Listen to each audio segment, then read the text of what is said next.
Afternoon everyone, Prime here. Today we're going to be going over how Hera really changed some lives. Or more specifically than that, what would change if Hera did things differently in some of the myths. Now if you guys leave enough likes on this video, I'll make a part 2. So first up we have Hercules, and after nourishing Hercules, or while she was nourishing Hercules, the baby decided to bite down on her and she didn't like this. The Milky Way was created and Hercules was discarded, returned to the realm of mortals, or well, I suppose he was already in the realm of mortals, but left in the realm of mortals. In this change to our story, Hercules will be raised in Mount Olympus, and that will mean that he'll see his father and, well, I suppose his not quite mother, his godly siblings. With this tutelage, he understands his strength a lot more, how to interact with the people of Earth better, and in this timeline, his strength doesn't cause him to accidentally kill anyone because he's very much aware of his power. On top of that, he might be a touch more arrogant than normal Hercules is.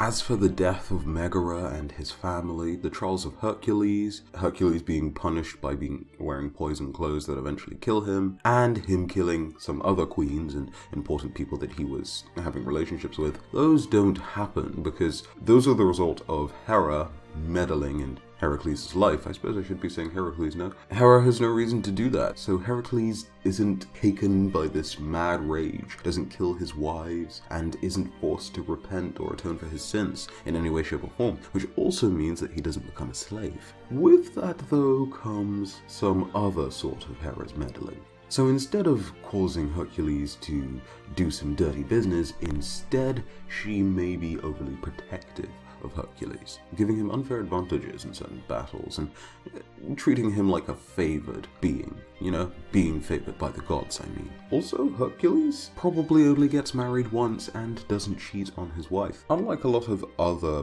godly beings in Greek mythology, Hercules, unlike some other godly beings in Greek mythology, Hercules doesn't seem to cheat that much, so yeah. And of course, that would be something that Hera would be in favor of as well. Next up is Vulcan, the ugliest god to be born on Mount Olympus. He was born out of jealousy because Hera saw that Zeus gave birth to Athena without her, and she decided, well, I'm going to have a child on my own without you. And that child was Hephaestus, or Vulcan. Eventually ends up building a chair trap for Hera to sort of put her in her place, in a sense. So that doesn't happen because Hera doesn't feel the need to give birth to Vulcan, be that because Athena doesn't exist, or she just doesn't feel like that's the way to get back at Zeus. Either way, that means that Vulcan doesn't have a child with Terra, which means Athena, if she does exist in this new timeline, doesn't get a stepchild. Also means that Vulcan never marries Venus, and that of course means that Aphrodite and Ares can get together a bit more legitimately without being punished or anything like that, but the benefit on Earth is that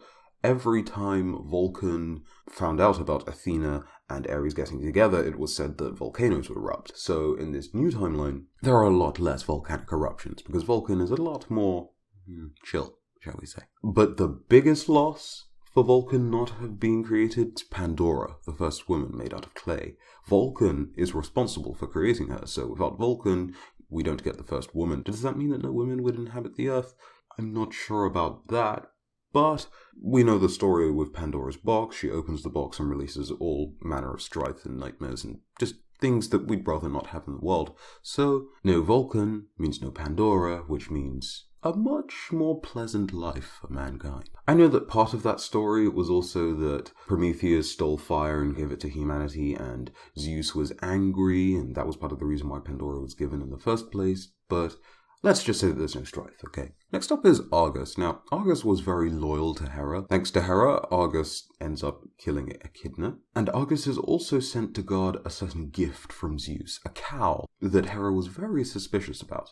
In this new timeline, Hera doesn't ask Argus to guard the cow, which means Argus doesn't die. Argus, a giant man with 100 eyes. This really just means that Hera has another person very loyal to her and willing to follow her orders. Which, not that a lot of people weren't, but Argus was special in that regard. Lastly, we have Zeus himself. Now, Zeus, as we all know, cheated on Hera more times than there are days in a month. There was one story in which Hera decided to leave Zeus to sort of teach him a bit of a lesson. In this myth itself, Zeus gets Hera back by pretending to cheat on Hera again. But in this version of the myth, Hera doesn't buy that, and makes Zeus work a bit harder. Now here's the fun part. See, Zeus loved power, and he loved women, and, well, I suppose we could debate in the comment section below which one he loved more, but I like to lean towards Zeus loving women more than power, just because the sheer number of women and the different types and all of that he got together with. But in this situation, what should Zeus's punish be? What should Hera do? If you are Hera in this situation, and you have to somehow punish Zeus, Zeus is begging you to take him back, what do you do? What do you tell him he has to do in order to win your affections back? Let's see what you come up with in the comment section below. But this is the end of the video. I hope that you enjoy it and don't mind the fact that it's a bit shorter than usual, as I might have said at the start of the video. If you guys enjoyed enough and leave enough likes, I'll do a part 2, and perhaps even make it longer if you want that. But if you're new to the channel and enjoy the content, go ahead and subscribe like always. And until the next video, have a very good day. I have been Prime, and I'll see you guys in the next one. Bye bye.